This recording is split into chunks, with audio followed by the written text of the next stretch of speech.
Olá, muito bom dia. Meu nome é Felipe Carrijo. Hoje é dia 18 de fevereiro de 2020 e estou aproveitando esse belíssimo dia para defender minha tese de TCC do curso de Naturologia Clínica, do qual eu sou acadêmico pela Faculdade SECAP.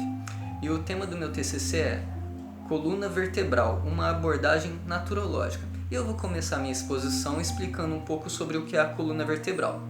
Nossa coluna vertebral é dividida em 5 segmentos, sendo compostas de 33 vértebras. Essas vértebras são ossos robustos, bem fortes, e elas têm o papel principal de, primeiro, proteger nossa medula espinhal e dar suporte aos nossos membros superiores e inferiores.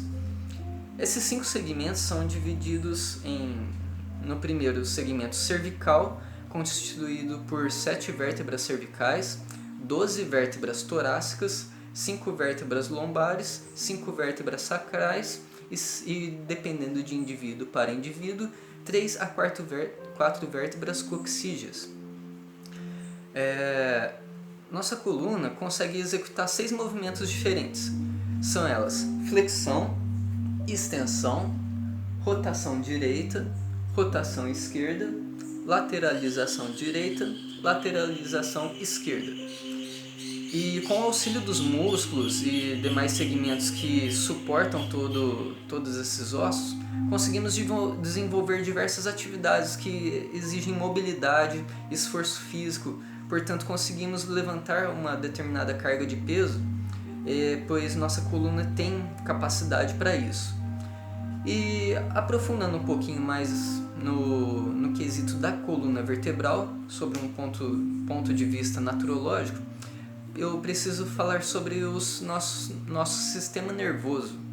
Temos o nosso sistema nervoso central, que é o nosso encéfalo. De lá temos diversos corpos celulares de neurônios. E também temos o nosso sistema nervoso autônomo. Autônomo porque ele realmente é independente.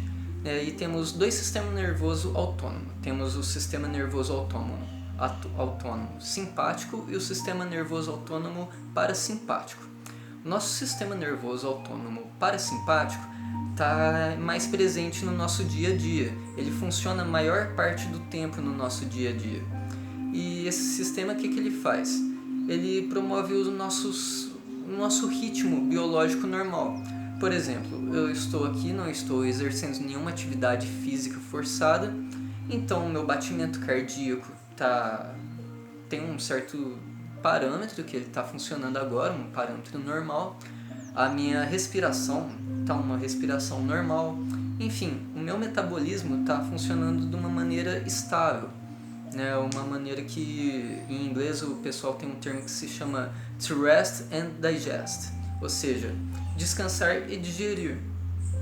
Do oposto, temos o sistema nervoso autônomo simpático, que ele tem a função antagônica do sistema nervoso parasimpático.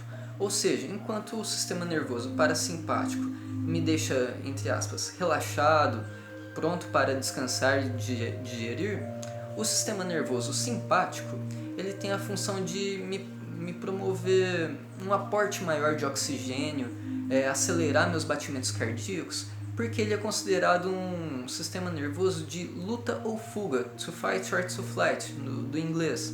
E isso significa o quê? Em uma situação de perigo, meu corpo tem que ser hábil a desenvolver algumas atividades físicas que eu não estou muito acostumado.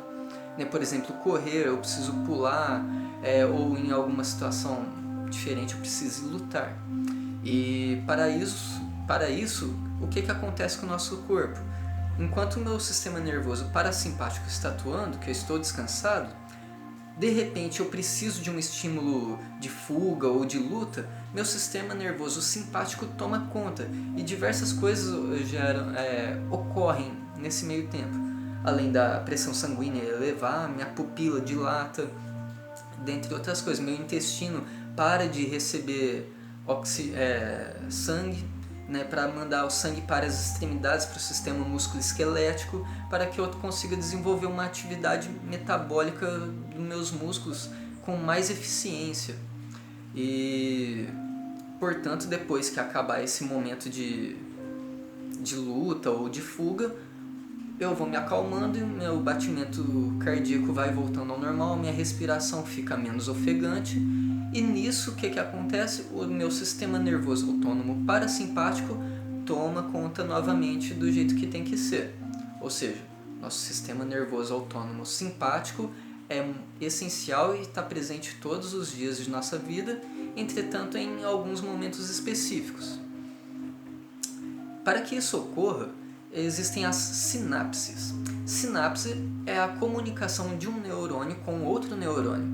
E isso acontece entre o nosso cérebro, que lá estão presentes os corpos celulares de neurônios, e também com os terminais sinápticos, que ficam dentro da nossa coluna vertebral, mais especificamente na medula espinhal. E o que acontece? Para que ocorra essa comunicação de um neurônio com o outro, é necessário alguns neurotransmissores, assunto do qual eu vou abordar com um pouco mais de profundidade posteriormente. E referente à coluna vertebral, mas considerando um pouco os problemas cotidianos que a maioria das pessoas vem enfrentando, é percebível que as pessoas levam um estilo de vida errôneo. Eu chamo de involução postural. Por que involução? Talvez você que esteja me vendo aí já deve ter visto aquele quadro de evolução do ser humano. Apesar de que eu não concorde que o ser humano veio do macaco, mas você vê as figuras por aí. Começa com um macaco, depois ele está mais esticado, um pouco mais ereto, depois numa outra era ele já está com uma espécie de lança, ou seja, já está caçando alguma coisa para se alimentar, depois ele está mais ereto e depois mais ereto ainda tornando-se um homem, né, considerado hoje aí o Homo sapiens.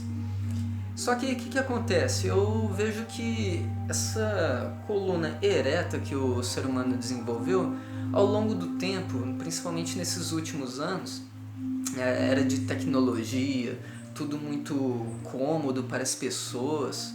Eu vejo muito que essa tecnologia agregou muita coisa para nós, entretanto a nossa postura ficou radicalmente comprometida. Veja só, as pessoas seguram o celular dessa maneira. Observa a curvatura da minha coluna quando fica assim. E isso está muito comum em todas as pessoas, desde crianças com seus 3 anos de idade até adultos, idosos também estão usando essa tecnologia. Não que seja ruim, mas que seja utilizado de maneira inteligente, né, que não prejudique a nossa saúde. E isso é um mecanismo que ao longo dos anos trará problemas para a saúde das pessoas. E, consequentemente, não é só a postura que fica inadequada. O ser humano, com esses últimos anos, vem sofrendo muito de sedentarismo. As pessoas não têm mais ânimo, não praticam atividade física, tudo é muito monótono, a rotina das pessoas é a mesma sempre. Levantar, come, trabalha, dorme e não sai disso, entendeu? As pessoas não se preocupam muito com atividades físicas. E por que eu estou falando disso? Porque essa involução postural, esse sedentarismo todo, provoca alguns distúrbios na saúde da gente em si, nós seres humanos em geral, mas especificamente falando na nossa coluna também. E aí onde que entra alguns grupos musculares. Por que grupos musculares? Afinal, nossas 33 vértebras, e assim como outros ossos, nossos braços e membros inferiores, são, além de ossos, também tem uma série de ligamentos, tendões, nervos, músculos e articulações. E esses músculos são muito importantes para a estabilização da nossa coluna. Conforme podemos ver aqui, temos aqui o livro do Steve Parker, chama O Livro do Corpo Humano. É possível observar diversas estruturas de músculos. Esses músculos têm a finalidade de dar essa sustentação para a nossa coluna. Aqui não dá para ver, mas temos músculos, não só esses que podemos ver aqui, temos fibras em várias direções, mas também temos os multifídios. Esses multifídios são músculos que têm origem em inserção entre as apófises transversas e as apófises espinhosas. E como que funciona? Imagina que aqui no meio temos uma coluna. Esses músculos eles são ligados nessa direção, certo? E o que acontece? Quando eu faço uma lateralização à direita, esses músculos desse lado aqui, eles vão se contrair. E, consequentemente, os músculos do outro lado, eles vão se esticar um pouquinho mais para que eu consiga ter um controle do meu corpo. Mesma coisa acontece para o outro lado. E esses músculos vão se contrair e esses vão esticar para que eu tenha um controle do corpo. E o que acontece? Em uma pessoa sedentária, que não pratica nenhum tipo de atividade física, esses músculos e os outros que eu mostrei aqui agora há pouco, eles ficam flácidos, ficam sem tonicidade e gerando assim então flacidez de algum lado ou do outro, ou seja, algum lado do músculo, alguns grupos musculares vão ficar mais contraídos e outros grupos mais relaxados. Isso gera alguns problemas nas pessoas, porque como que acontece? Uma pessoa pode ter uma escoliose, uma lombalgia, espondilite anquilosante, entre diversos outros sintomas, devido a uma falta de musculatura ou uma involução postural, como eu havia comunicado anteriormente. O que são esses problemas? Como que acontece? Uma espondilite anquilosante, por exemplo. Espondilite anquilosante é conhecido como bico de papagaio, ou seja, imagina aqui que temos nossas vértebras e entre uma vértebra e a outra temos as articulações, que são os anéis fibrosos, junto com o núcleo pulposo, que são os discos intervertebrais. Quando ocorre o famoso bico de papagaio, espondilite anquilosante, é a união de uma vértebra e a outra. Isso ocorre devido a diversos sintomas, diversos fatores que eu já comuniquei aqui, né, de sedentarismo e tudo mais, essa coisa toda. E aí o que acontece? Essas vértebras vão se juntando, fazendo com que o disco intervertebral ou acabe ou fique muito degenerado, de maneira que uma vértebra se funde à outra. E portanto, supondo que isso aconteça, vamos supor, nas vértebras lombares, a pessoa começa a se movimentar em bloco. Ou seja, ela não tem essa mobilidade toda de fazer assim. Ela tem que girar todo o seu tronco, porque ela perdeu essa mobilidade. As articulações conseguem fazer isso com a nossa coluna para que tenhamos essa desenvoltura. E sem esses discos, ou seja, com alguns sintomas apresentados devido à disfunção na coluna vertebral, esse tipo de problema pode ocorrer. E referente à alimentação, no que se trata a coluna vertebral, eu pude observar um estudo muito amplo e detalhado de uma doutora que se chama Elizabeth Russo. Se me permitam, eu vou ler aqui para vocês como que funciona. Ela fez um estudo sobre os nossos neurotransmissores e neuroreceptores. Como eu disse, os músculos da coluna produzem essa estabilidade. Entretanto, a comunicação de um neurônio com o outro ocorre por sinapses. Sinapses essas que ocorrem dentro da nossa medula espinhal. Então, como que ocorre? Temos os neurotransmissores e os neuroreceptores. E um fato muito interessante que ela salientou aqui, o que é? A nossa nutrição envolve diretamente, tem um impacto muito grande sobre a produção desses neurotransmissores e neuroreceptores. Por exemplo, ela disse que alimentos antioxidantes como vitamina C, ferro, zinco, cobre, manganês, magnésio, vitamina D e níveis ótimos de vitaminas do complexo B, juntamente com outros minerais e aminoácidos, temos uma maior síntese desses neurotransmissores e neuroreceptores. O que isso significa? A coordenação do meu corpo como um todo fica mais eficiente, a minha memória vai melhorar. Ela relatou no estudo dela um pouco mais profundamente de casos de um tratamento um pouco mais avançado de Alzheimer, Parkinson e outras doenças consideradas degenerativas, né? Então foi um estudo muito interessante, eu não poderia deixar de comentar aqui. E outra coisa muito importante também é que esses neurônios, eles possuem uma substância que chama bainha de mielina. Bainha de mielina. Essa bainha é composta de gordura. Então, mais uma vez, a questão da alimentação referente à coluna vertebral é muito válida. Essa gordura, essa capa dos axônios, né, como que acontece? Temos o corpo celular do neurônio, temos o terminal sináptico e é um fio. O axônio é um fio que ele é encapado com essa bainha de mielina, né, que é essa camada de gordura, que ela tem a função de tanto transmitir os impulsos neurônicos com mais velocidade, quanto proteger um neurônio do outro. É a mesma coisa que um cabo desencapado. Imagina se você não tivesse a bainha de mielina. Um cabo de energia desencapado, se encostasse em outro, ia dar curto. O mesmo ocorre com a gente. Se a gente não tivesse essa bainha de mielina, diversos axônios iam entrar em contato entre si e provavelmente desenvolveríamos algum tipo de doença. Algum sintoma indesejável. E no caso é por isso que é de fundamental importância fazer uma dieta, um estilo de alimentação rica em gorduras. Gorduras boas, né? Por exemplo, abacate, óleo de coco, nozes, azeite de oliva, dentre alguns outros. E o que me espanta muito é que na alopatia, é um tópico que eu gostaria de abordar aqui. Na alopatia, o que acontece? O indivíduo vai estar com dor nas costas, dor de cabeça, algum distúrbio, seja ele qualquer, ele vai ao médico em busca de ajuda. O que acontece? O médico ele foi instruído a dar remédio para a pessoa e não não tratar a causa.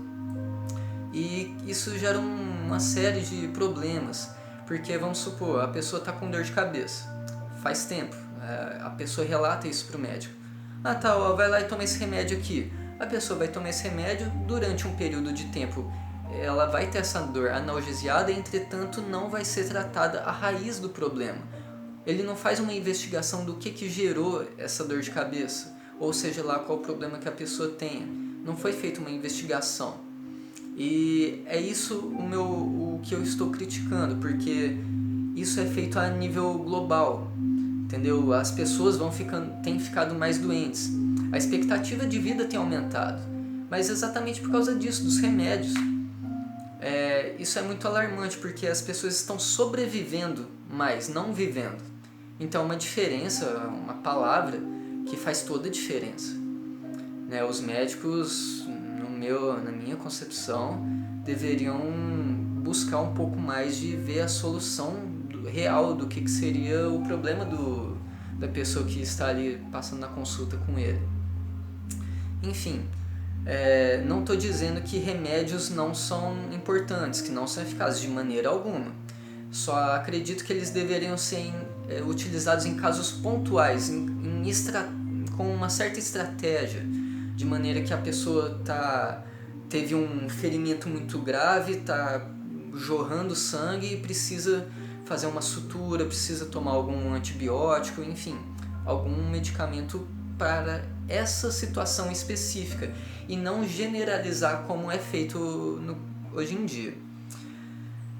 Portanto, eu consigo trazer para cá, para uma breve reflexão, a passagem bíblica de Êxodos, capítulo 20, versículo 13 e 14. Não matarás e não adulterarás. Quando eu digo não matarás, quando está escrito lá, eu interpreto da seguinte maneira. Isso não é só eu matar alguma pessoa, um exemplo, né? Mas eu não me matar.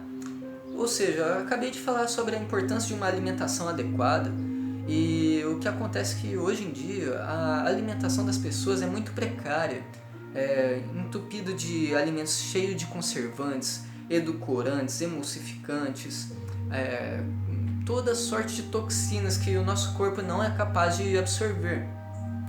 E como ele não consegue absorver isso, ele absorver no intuito de utilizar essas substâncias.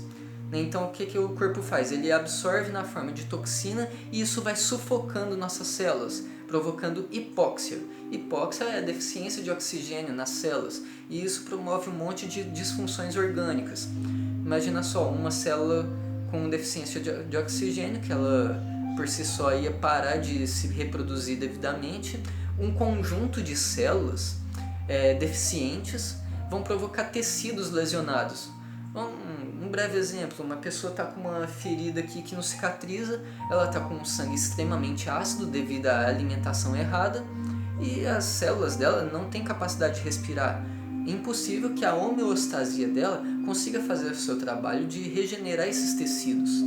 E é por isso que a alimentação, nesse quesito, é de suma importância. Além de todos os minerais envolvidos, eu parto desse princípio de que não matarás não matarás a si mesmo. E não adulterarás seria mais a parte das indústrias, né? Pois tem muita indústria vendendo coisas, produtos alimentícios, como se fosse uma saúde num pote milagroso que vai restaurar a sua saúde. E não é assim que funciona. Um momento.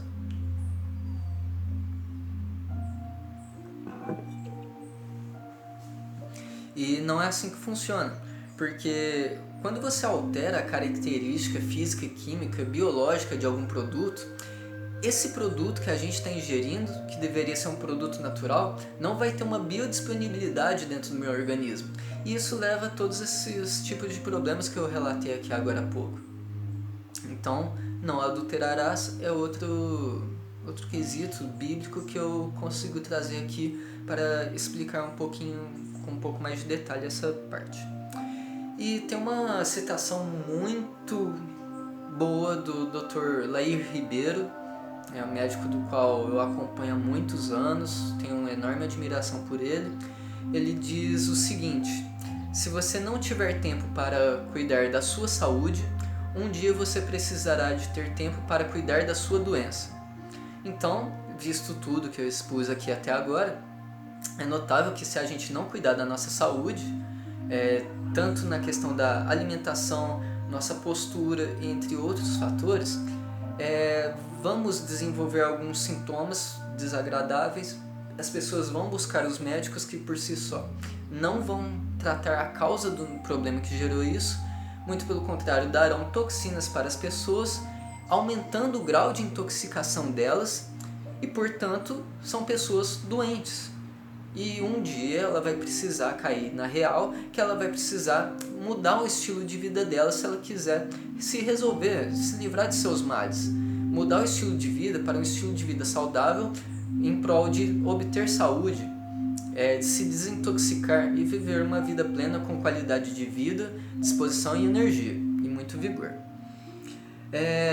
E um dos tratamentos no quesito aqui da coluna vertebral, temos diversos tipos de tratamento físico, eu digo com as mãos, dentre movimentos, essas coisas. Temos, por exemplo, na parte de educação física, pilates, e um pouco mais da área de fisioterapia, temos a osteopatia, tem o Seitai, que é uma técnica japonesa, e a técnica que eu vou abordar aqui é a técnica de quiropraxia, técnica da qual eu venho estudando há algum tempo, e eu tenho encontrado enorme valor nisso. Não é só uma técnica igual às outras, eu encontrei algo mais profundo nela, da qual eu vou abordar bastante, de uma maneira mais didática e não tão profunda, mas de maneira que fique bem claro a importância de uma coluna vertebral devidamente alinhada no quesito da naturologia clínica e o porquê que um naturólogo deveria saber, pelo menos, identificar alguma anomalia na antropometria da pessoa, né? Tem que saber se a pessoa está simétrica ou não, enfim. O que acontece? A quiropraxia vem do grego, do grego keiros significa mãos e praxis significa prática, ou seja, é prática com as mãos. E isso ocorre com a pessoa que vem até nós para ser atendida, ocorre em 3 movimentos articulares. Porque como que acontece? Com as mãos do terapeuta é colocado as mãos sobre a coluna, desde a região cervical até na região sacral, de maneira a mobilizar e fazer um ajuste das articulações da coluna. E isso é feito em 3 etapas. Primeiro, para a gente compreender isso aqui, eu vou explicar como que são essas 3 etapas. Temos 3 limites. O primeiro limite é o limite fisiológico, depois temos o limite parafisiológico e o limite anatômico. E isso é executado de uma maneira um pouco rápida, eu já explico agora. Vou dar um exemplo. O meu limite fisiológico, o que é? É um limite normal. Por exemplo, eu consigo trazer minha cabeça até aqui sem problema nenhum, é um limite fisiológico. O limite parafisiológico já ocorre com a ação do terapeuta. Como que ocorre? A pessoa chega no limite fisiológico, com as mãos do terapeuta, chegamos no limite parafisiológico. E a partir desse momento do parafisiológico, que é um grau de rotação das vértebras um pouco mais elevado do que o fisiológico, é chegado no limite anatômico. E é um movimento muito rápido, que vem do inglês, que chama HVLA, que significa High Velocity, Low Amplitude, ou seja, alta velocidade, baixa amplitude. Então, vamos supor que eu tenho o crânio, aqui a cabeça de uma pessoa, um breve exemplo, na minha mão, eu chego aqui no limite fisiológico, no parafisiológico e o movimento de alta velocidade e baixa amplitude, que é assim. Esse movimento eu consigo chegar à articulação da pessoa em um limite anatômico, que é um ângulo que não promove risco nenhum para a pessoa que está recebendo esse ajuste vertebral. Quando faz isso, a característica, que é muito vista na quiropraxia, quando chega nesse limite anatômico, geralmente acompanha um estalido, um crack, que é bem conhecido nas técnicas de quiropraxia. Esse crack nada mais é do que a expulsão de algumas bolhas de oxigênio, nitrogênio e gás carbônico que se formam dentro das articulações. Quando ocorre esse estalido, esses gases são liberados, provocando esse barulho característico.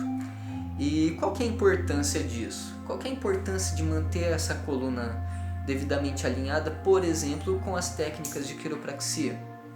Eu vou dar um breve exemplo da região cervical, que pode causar, e depois eu vou trazer um pouco mais para o aspecto naturológico, falando sobre os nossos emunctórios, do qual eu vou usar um tempo muito bom aqui. O que acontece? Vamos supor que uma pessoa tem enxaqueca, uma pessoa sofre de dor de cabeça, vai no médico, não resolve, toma remédio, não resolve, e faz anos que essa pessoa tem isso. Ora, a pessoa vai numa consulta com o quiropraxista e o terapeuta identifica que ela tem uma subluxação nas vértebras cervicais. O que isso significa? Uma subluxação é quando uma vértebra está fora da sua posição anatômica. E nas vértebras cervicais, são 7, elas possuem os forames para as artérias vertebrais.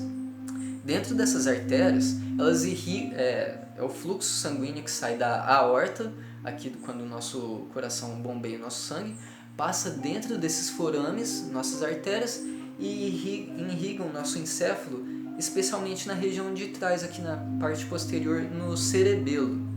E o que acontece? Se a pessoa tiver essa vértebra subluxada, pode acontecer essa dor de cabeça. Por quê? Imagina só, temos 2 artérias, uma de um lado, outra do outro, e a vértebra subluxada, ela faz o que? Ela pinça, ela esmaga um pouco essa artéria, e o fluxo de sangue para o encéfalo não vai ocorrer devidamente, ou seja, vai faltar sangue no cérebro, vai faltar oxigênio, nutrientes e todo tipo de química que acontece no nosso cérebro. E, consequentemente, isso gera dor de cabeça, certo? Portanto, eu vou falar um pouco dos emunctórios aqui. Como que funciona? Eu tenho aqui esse maravilhoso quadro, ele é muito oportuno aqui pra gente agora, que eu vou conseguir de uma maneira muito boa explicar como que funciona. Aqui temos um corpo humano, temos nossas vértebras, as 33, elas são enumeradas, conforme eu tinha dito, 7 vértebras cervicais, 12 torácicas, 5 lombares, 5 sacrais, 4 coxígeas. E o que acontece? Aqui conseguimos ver a relação dessas vértebras com os nossos órgãos. Temos aqui os olhos, coração, pulmão, intestino grosso, e aqui eu vou explicar um pouco como que funciona. Vamos supor aqui, falar um pouco dos emunctórios. Os rins. Uma pessoa com uma vértebra T6, essa vértebra aqui, se essa vértebra aqui estiver subluxada, ela vai pinçar os nervos que mandam informação entre o cérebro para o rim. E aí o que acontece? Nessa falta de comunicação podem gerar alguns sintomas. Esses sintomas podem ser cálculos renais, pode ser incontinência urinária, acidez, que é o principal que eu vou abordar aqui agora, de maneira que vai intoxicar o nosso organismo através de acidose elevada. Porque se os nossos rins eles filtram aproximadamente de 150 a 180 litros por dia. São 150 a 180 litros. É muita coisa. E se ele não estiver recebendo a informação correta do cérebro, né, que passa do cérebro pela nossa medula espinhal e vai até ali nos rins, se essa informação não estiver perfeita, nosso rim não vai trabalhar direito. Nosso cérebro entra em conflito e não vai saber o que está acontecendo. Então, o rim, vulgarmente falando, ele trabalha de qualquer jeito, provocando assim uma acidose elevada, ou uma alcalose, que é ruim também.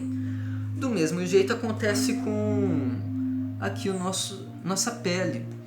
Nossa pele, no caso, seria composto de todas as vértebras, porque na pele temos um outro emunctório nosso, e temos os dermátomos. Os dermátomos são os nossos sensores que temos na pele, e bem como também a gente precisa suar, a gente precisa absorver nutrientes como óleos e outros minerais como argilas. E aqui eu quero abordar de maneira bem profunda a questão da pele.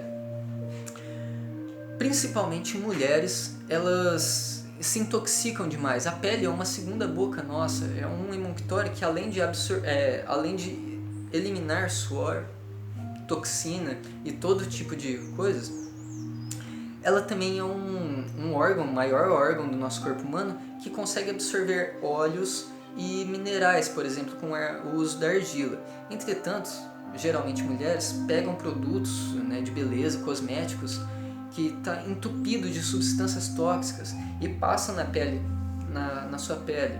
Isso pode até provocar um certo embelezamento, vamos dizer assim, só que é por fora, porque o corpo ele absorve tudo isso e ele está se intoxicando, ele está tampando, né, todo o canal de eliminação de toxinas da gente.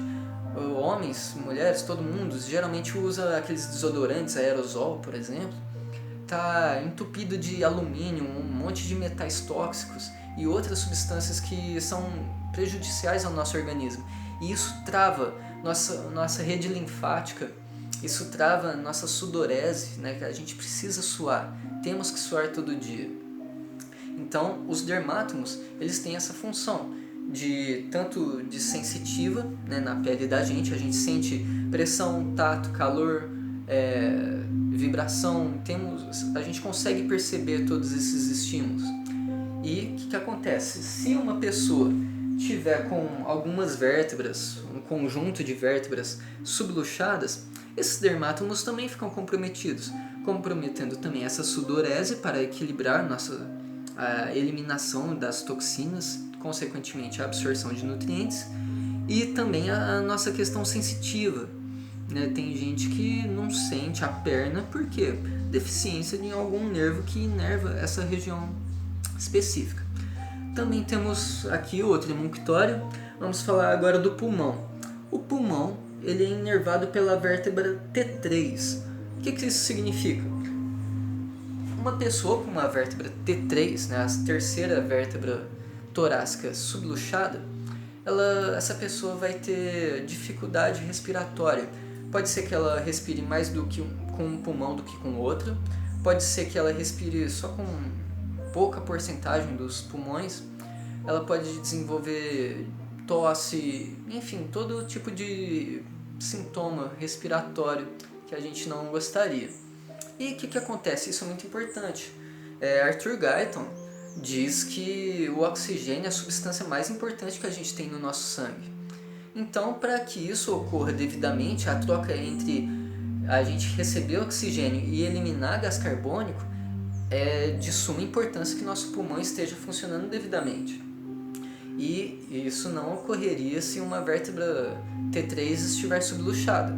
Ou seja, a gente vai deixar de eliminar a toxina, que é gás carbônico, e isso ia elevar nossa acidez, né? O nosso sangue ia ficar com uma acidez um pouco elevada, gerando a degeneração tecidual do nosso organismo como um todo. Afinal, o nosso sangue é um líquido circulante desde a ponta do dedão do pé até aqui no meu couro cabeludo.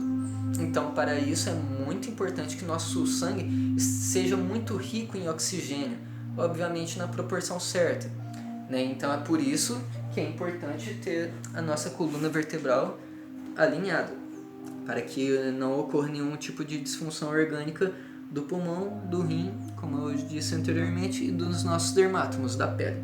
E, por último, mas não menos importante, vou falar sobre o nosso intestino, ou melhor, do nosso trato digestório como um todo. Pois, bem como eu disse aqui sobre o nosso encéfalo, o nosso pulmão, etc., os nossos órgãos, temos glândulas que fazem parte do nosso trato digestório, não é só o intestino. Então, como que isso ocorre? Quando a gente ingere um alimento, a gente vai ter uma mistura desse alimento com a saliva. E aí o que vai acontecer? Estava fora do roteiro, mas o que acontece? Temos aqui glândulas sublinguais, ou seja, e ela é inervada pela nossa terceira vértebra cervical. Ou seja, se a nossa terceira vértebra cervical não estiver devidamente alinhada, nossas glândulas salivares podem não produzir a quantidade de amilase, por exemplo, suficiente. Então, assim, a digestão começa na boca, já não vai começar muito bem. Esse alimento vai descer pelo esôfago aqui e vai cair aqui no nosso estômago. Nosso estômago, por sua vez, é inervado pela vértebra T6. Temos ela aqui. Essa vértebra, né, inerva a T6, ou seja, quando eu digo inerva, significa que a comunicação do cérebro com esse órgão correspondente ocorre nessa vértebra, através de raízes nervosas, certo? E aí, o que ocorre? Supondo que uma vértebra T6 esteja subluxada, a comunicação entre o cérebro e esse órgão vai ficar deficiente. Ou seja, esse estômago pode não produzir o suco gástrico de maneira adequada. Ele é um músculo, o estômago é um músculo que ele faz contrações. Pode ser que essas contrações, né, para ajudar a emulsificar os alimentos que a gente ingere, pode ser que esses movimentos não fiquem adequados. Enfim, a digestão fica comprometida, né, e isso vai levar à fermentação dos alimentos. Demora muito, ele vai superaquecer ali por ficar muito tempo parado, entendeu? E isso gera diversos problemas, principalmente dali pra frente. Por quê? Se aqui o estômago ele não está com uma acidez devida, no pH de mais ou menos 2, que é o pH adequado para digerir os alimentos, matar as bactérias que a gente ingere nos alimentos, o que acontece? Esse alimento, além de ficar preso, pode provocar o famoso refluxo. Tem muita gente que tem refluxo, por acloridria, é falta de acidez no estômago. E um dos motivos, principalmente, geralmente a maioria dos casos, é alimentação inadequada, pode ser também uma vértebra subluxada. Então, portanto, é importante ter essa vértebra sempre em ordem, bem como as outras, óbvio. E o que acontece? Também temos outras glândulas, né? Temos o pâncreas. O pâncreas é inervado aqui pela sétima vértebra, né, torácica, e o pâncreas ele é muito importante porque ele é uma vértebra que, além de ser uma glândula exócrina, ou seja, libera enzimas pancreáticas que vai ajudar na síntese ali dos aminoácidos, de tudo que a gente ingeriu, ela também é uma glândula endócrina, ou seja, ela produz hormônios. Vou dar um breve exemplo aqui. Tem gente que é diabética e tenta alimentação sempre regrada, baixíssimo açúcar, nada de carboidrato. Entretanto, a insulina dela está alta. Por quê? Exatamente aqui. A nossa sétima vértebra torácica, ela tem inervação para o pâncreas. Se essa vértebra estiver subluxada, ela pode pinçar o nervo que manda comunicação para o cérebro e do cérebro para o pâncreas.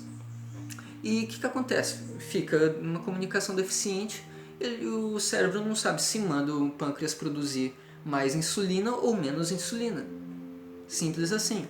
E é por isso que é importante manter as vértebras em ordem. E o mesmo acontece com o fígado. O fígado ele produz a bile e também participa da síntese de um monte de hormônios. São 300 funções conhecidas aproximadamente aí até hoje. E o que acontece? Ele inerva a vesícula e o fígado. Se essa vértebra...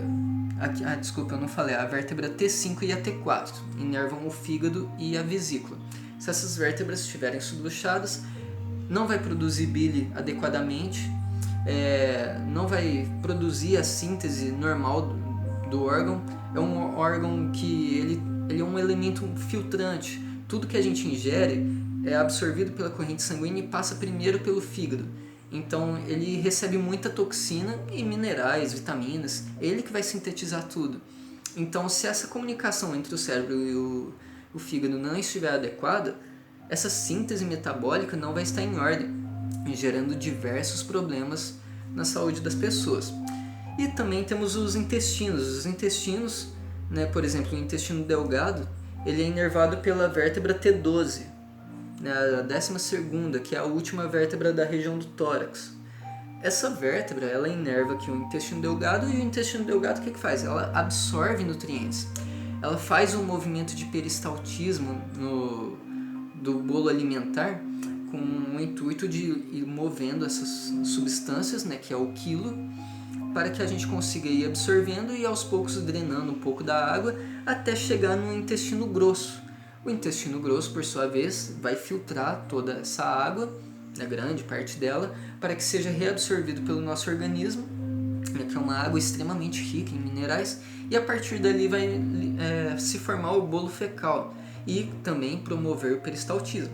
Entretanto, se essas vértebras não estiverem com sua posição anatômica em ordem, essa comunicação do cérebro com o intestino vai ficar comprometida, ou seja, as velocidades intestinais que absorvem os nutrientes vai ficar com essa responsabilidade comprometida. Ou seja, tem gente que malha pra caramba e eu não consigo ganhar músculo. Pode ser uma vértebra que está subluxada, a 12ª vértebra, que está subluxada, não está permitindo com que suas velocidades intestinais consigam receber esses nutrientes. Um breve exemplo. E bem como fazer o peristaltismo para que esse bolo alimentar circule aqui no nosso intestino até chegar no intestino grosso, que também ele tem sua inervação na primeira vértebra lombar, que também, se estiver subluxada, não vai ter o peristaltismo ou pode ter um peristaltismo elevado, provocando assim uma diarreia. Então assim, nem sempre é o problema com o famoso intestino preso, constipação intestinal. Pode ser que ocorra o inverso também, porque o que acontece é a comunicação do cérebro. Ele não sabe o que está acontecendo, devido ao pinçamento desse nervo. A comunicação fica deficiente. E é por isso que ocorre esses distúrbios nas pessoas. Bom, contudo,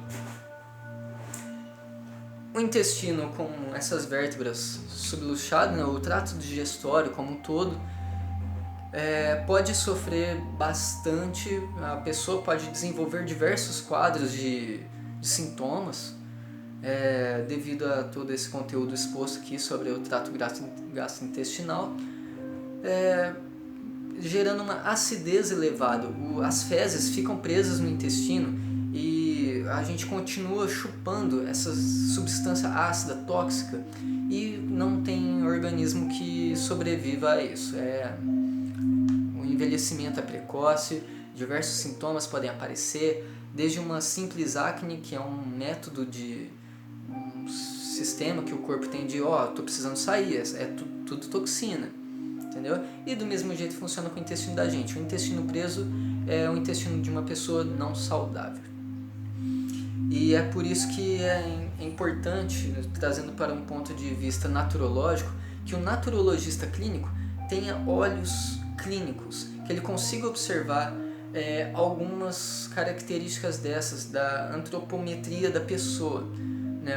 Não é possível que uma pessoa assim tenha saúde.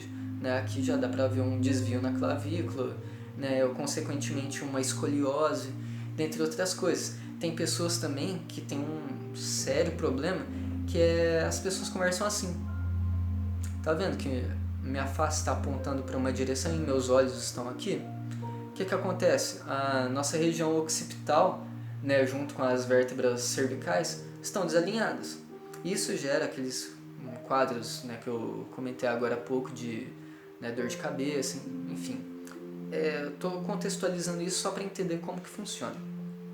Então, naturologista clínico, é importante fazer essa leitura nas pessoas. Não só perguntar da questão alimentar, prescrever, orientar sobre o cronobiograma, mas também olhar sua estatura, ver como que está a sua simetria, se tem alguma escoliose, alguma rotação de vértebra. E caso ela identificar isso, encaminhe, caso ela não seja, encaminhe para um quiropraxista, alguém que consiga colocar em ordem essa coluna vertebral.